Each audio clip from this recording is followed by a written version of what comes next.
We'll continue the video. Seriously, that was the worst one. We'll continue the video.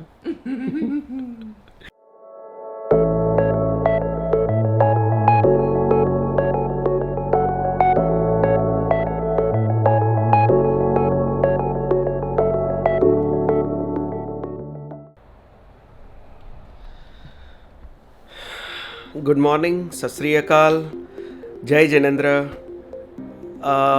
इस वक्त बहुत ही early morning है। It's like 6:37 के बीच में कहीं है। I mean it's not super early but it's still early. और sunrise अभी धीरे धीरे हो रहा है। इस कैमरा के लेंस से आपको ऑल्दो वो दिखेगा नहीं क्योंकि मेरा ISO सेटिंग काफ़ी हाई है ताकि मैं दिख सकूँ आपको। बट मैं टाइम लैप्स ले रहा हूँ, होपफुली इसके बाद जस्ट आपको वही देखने को मिले।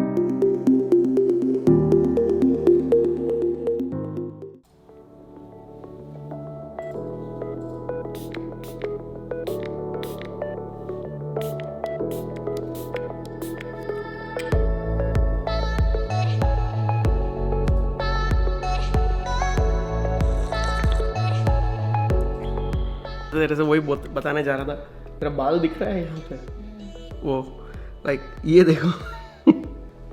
इसका बस अभी वर्क डे शुरू हो रहा है, तो दिख नहीं रही है इतना अच्छे से, तो फिक्र मत कर, धीरे धीरे आदत लग जाएगा तुझे।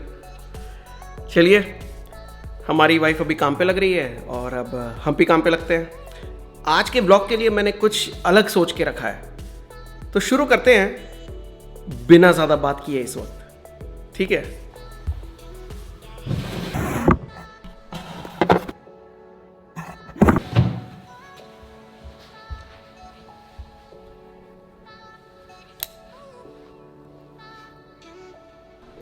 In the last time we probably did have. जामो अपने काम की मीटिंग में थोड़ी बिजी है, तो मैं अपने रूम के अंदर आ गया हूँ। वैसे भी हमारा ज़्यादातर वीडियो इसी रूम में होने वाला है मोस्ट ऑफ द टाइम।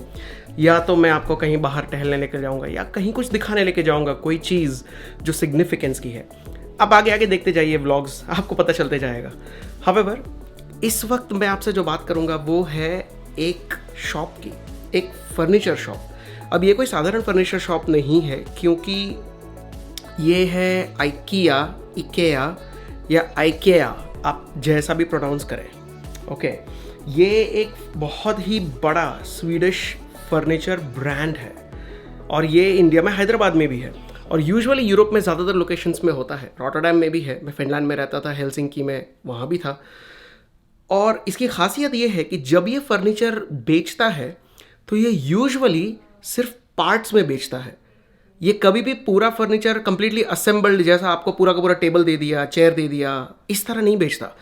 वो शॉप का वैसे भी एक पूरा गराज, एक पूरा वेयरहाउस होता है और आप पूरे वेयरहाउस से जब जाते हैं तो वो आपको कंप्लीट एक्सपीरियंस देता है कि आपका मतलब इंटीरियर्स कैसा कैसा डिज़ाइन आप कर सकते हैं। लाइक उन्होंने लिटरली रूम्स सजाए होते हैं अलग अलग, जिसमें अलग अलग इंटीरियर्स के हिसाब से उन्होंने डेकोरेट किया होता है। बेडरूम है, बाथरूम है या किचन डाइनिंग टेबल है, तो उस तरह से आपको आइडियाज़ आ सकते हैं कि क्या क्या मैं ख़रीद सकता हूँ। या उधर के उधर ही लेबल होता है हर प्रोडक्ट पे, तो आप फिर नीचे जाके आप बेसिकली उनका लिटरली वेयरहाउस का रैक्स है, आपको खुद ही उसमें से सामान निकालना है, उसको घर लेके आना है या उनको बोलना है कि हमें ट्रांसपोर्ट करके दें, उसका भी वो अलग पैसा लगाएंगे। और फिर घर पे आके आपको खुद उसके पैर या टेबल्स का, अगर ड्रॉर्स है तो ड्रॉर्स लगाना है सारे के सारे, और वो सब कुछ टेबल के साथ अटैच करना है। इन दैट केस ये सारा काम आप करेंगे। अब आप सोचेंगे कि मैं जब इतना पैसा दे रहा हूँ तो मैं क्यों असेंबल करूँ?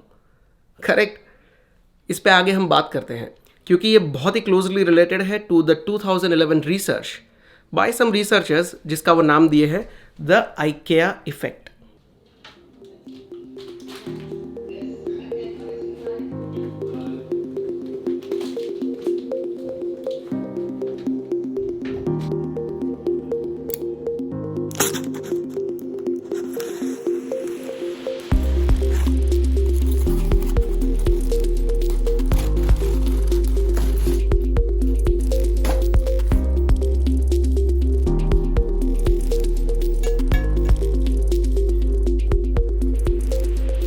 मैंने सारे के सारे पार्ट्स को बाहर निकाल के रख दिया है, तो एक नज़र मार देते हैं सारे पार्ट्स पे।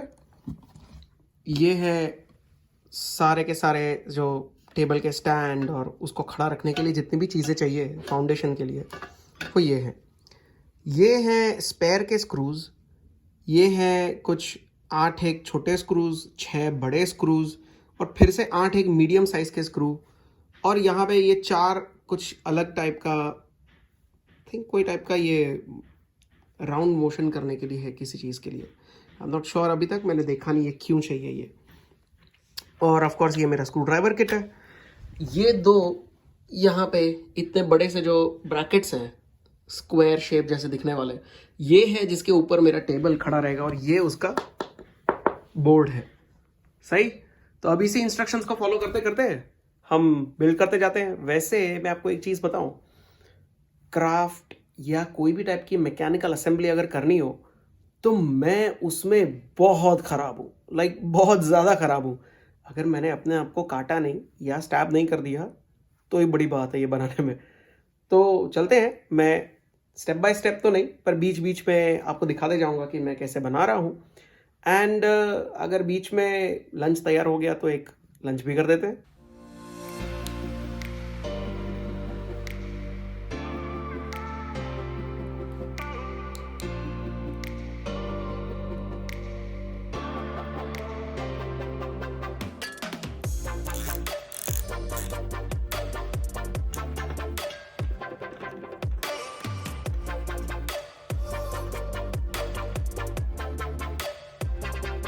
तो ये देखिए टेबल जो ऑलमोस्ट बन चुका है। मैंने अभी भी सारे स्टेप्स पूरे नहीं किए हैं।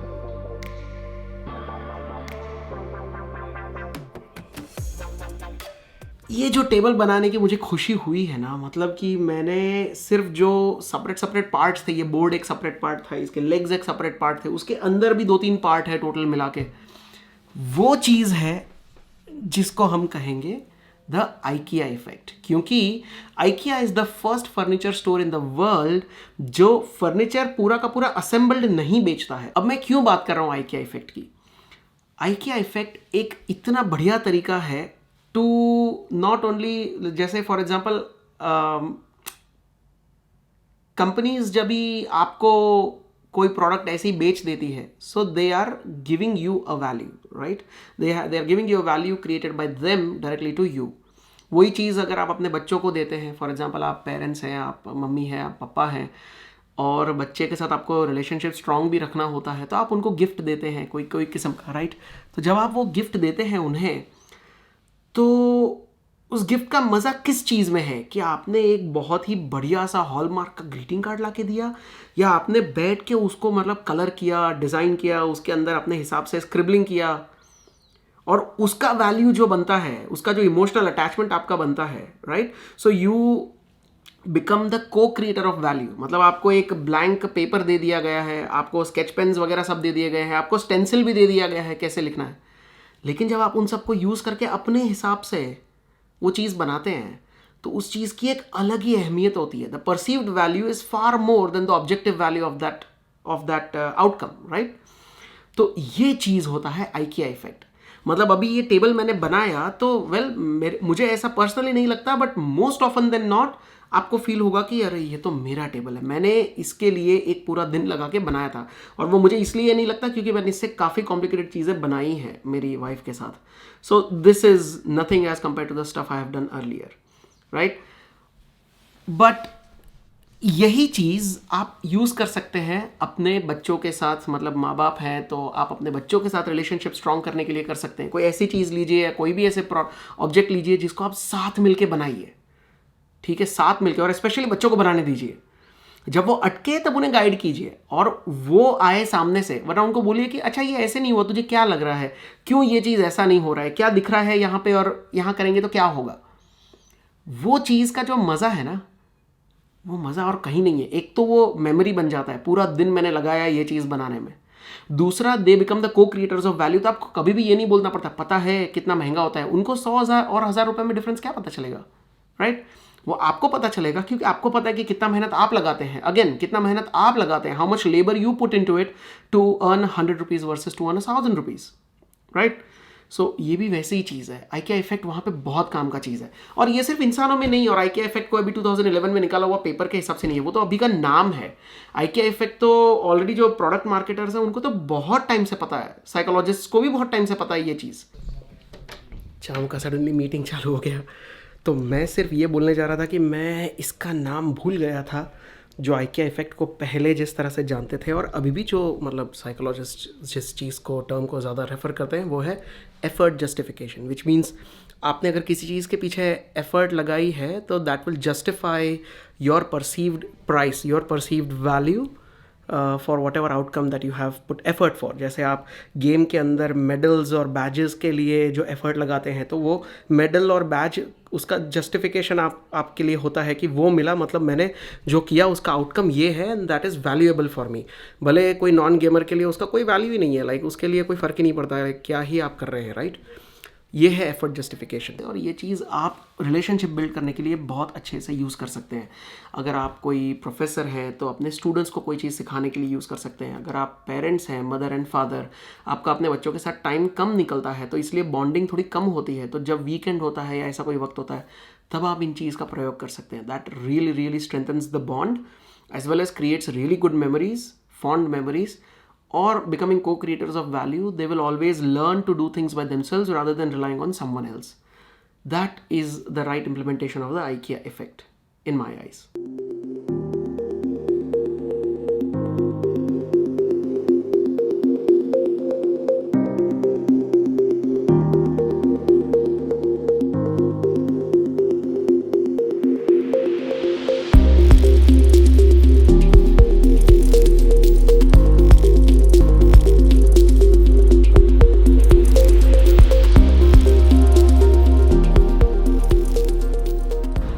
हेलो, तो हम अभी आए हैं हमारे बिल्डिंग के नीचे। जैसे मैंने बोला था मुझे एक पोस्ट करने जाना है और हम थोड़ा सा ग्रोसरी शॉपिंग के लिए जाएंगे मतलब, पर हम इतना कुछ नहीं लेने वाले हैं और मुझे वाकई पता नहीं कि इतने बड़े लेंस के साथ मैं ग्रोसरी शॉप में कैसे ही व्लॉग करूँगा।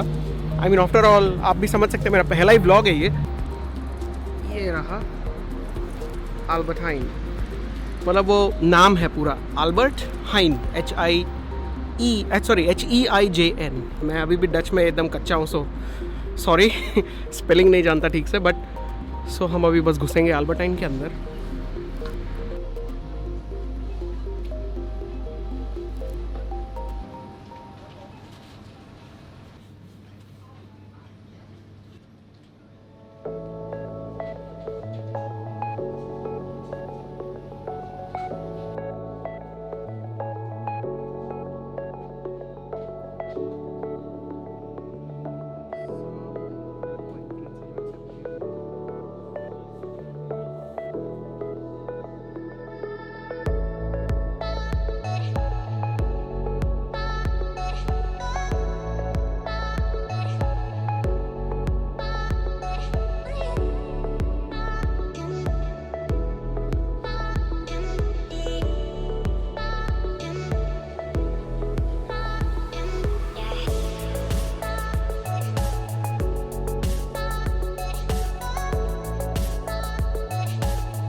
सो अल्बर्टाइन के अंदर एक्चुअली जब मैं वीडियो ले रहा था तब एक लेडी वहाँ की काम करने वाली एक औरत आई मेरे पास और उसने बोला कि यहाँ वीडियो लेना अलाउड नहीं है।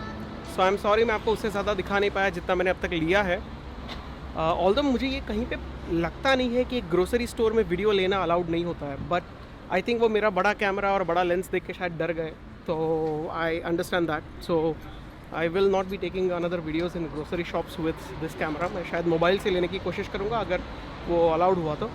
ऑन द अदर हैंड मैं एक इम्पॉर्टेंट बात आपसे करना चाहता था।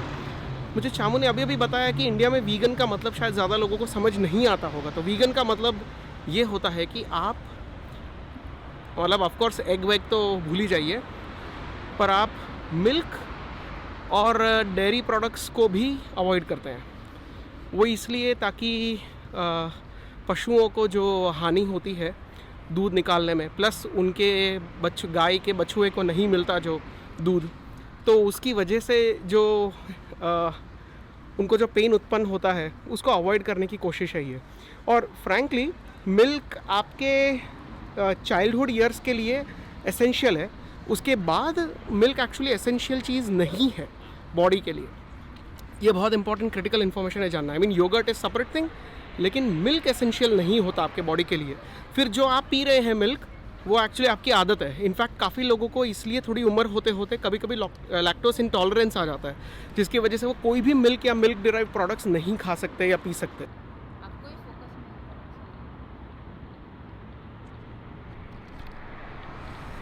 सो ये था बिल्डिंग। मुझे पता नहीं अभी मैं ब्लर्ड हूँ या नहीं, आई होप नहीं हूँ। चामू जैसे बोल रही है शायद मुझे मैनुअल और ऑटो फोकस का थोड़ा सा सिस्टम सही करना होगा कि मैं क्या फॉलो करूं।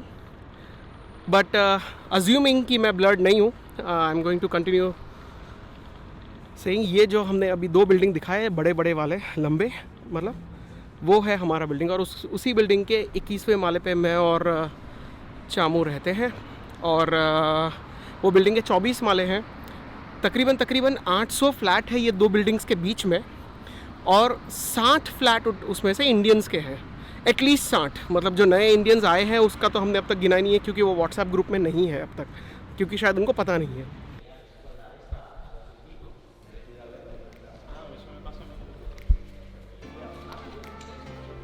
हेलो, देखिए आ गए। हमने तो कल आपसे पूछा था और आज तो आ भी गए जी। ये है अभिराम जी, ये है शामली जी, ये हमारे बहुत ही घनिष्ठ मित्र है यहाँ पे। और कब आए हैं आप यहाँ पे? 27 डेट के साथ है भाई, 27 दिसंबर को, मतलब हमसे तकरीबन 2 महीने बाद। तो पिछले कुछ दिन पहले ही हम इनके घर भी गए थे, और इनकी पहचान एक बहुत ही अनोखी तरीके से हमारे साथ हुई थी। हमारा एक दोस्त है जिसने इंट्रोड्यूस किया व्हाट्सएप पे कि भाई ये हैं जो आए हैं इंडिया से। हम सबको लगा कि ये उनके बहुत अच्छे मित्र हैं, तो हम सब ने अपना मतलब रूम नंबर डालना चालू कर दिया, भाई हम यहाँ रहते हैं ऐसा करके। पूरे लीट आवर्स, मतलब ये बिल्डिंग्स जो है वो लीट आवर्स है, उसमें सारे इंडियंस ने डाल दिया। फिर पता चला कि जो हमारा फ्रेंड है वो कभी इनसे मिला ही नहीं है, वो तो बस इन्होंने कांटेक्ट किया था उनको कि भाई कोई इंडियन है बोल के, तो हमें अगर कोई कम्युनिटी में मिलवाना है तो मिलवा दीजिए करके। बट अच्छा हुआ, उस वजह से हमें 2 बहुत अच्छे दोस्त मिले। एनीवेज, उनसे वाद विवाद करते हैं, फिर आपसे कंटिन्यू करते हैं बातें। चलिए। अरे क्या दोस्तों, आपने मुझे याद तक नहीं दिलाया कि मुझे पोस्ट करने जाना था। वो तो अभिराम जी शामली जी के साथ हम मिले और सडनली चामू को याद आया। अरे यार, ये आपकी भी रिस्पॉन्सिबिलिटी बनती है यार। ऑल्दो मैं व्लॉग्स 2 दिन लेट ही डालूंगा, बट फिर भी बताना चाहिए। फिर तो दोस्तों अभी मैं घर आ गया हूँ। बाहर देखिए एकदम रात है, ऑफकोर्स रिफ्लेक्शन भी आ रहा है इस वक्त। अब ख़त्म करते हैं इस व्लॉग को। बाय द वे, क्या किसी ने सोचा कि मैं जब सुबह 6:30 बजे बोला कि इतनी सुबह है और मैं जस्ट जागा हूँ, तो किसी ने सोचा कि मैं जागा तो मैं ऐसा कैसे ड्रेस्ड हूँ? अगर किसी ने ये सोचा है तो मैं उसका जवाब दे ही देता हूँ। क्या था